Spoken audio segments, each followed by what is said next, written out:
Welcome to Let Me Fix This. Enjoy the video. You start by verifying prerequisites so the feature works reliably. On your Vivo, update system software, sign into the Google account you'll use, and enable location and Bluetooth to allow trusted devices and places. Once done, make sure you're on a private Wi-Fi or cellular network to avoid interruptions.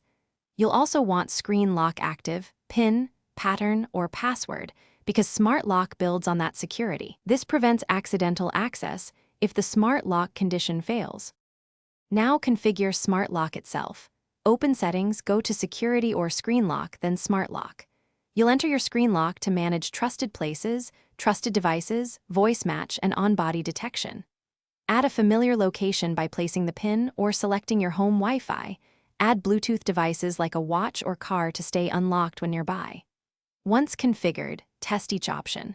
Walk away to confirm lock, return to confirm unlock, and pair/unpair devices to validate behaviors so you understand how they interact.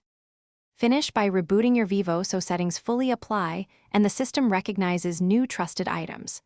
You should confirm app permissions, allow location and microphone for voice match, and disable aggressive battery optimizations for Google services so Smart Lock runs reliably.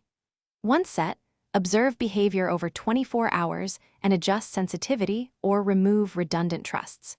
If Smart Lock misbehaves, remove the problematic trusted place or device and re-add it.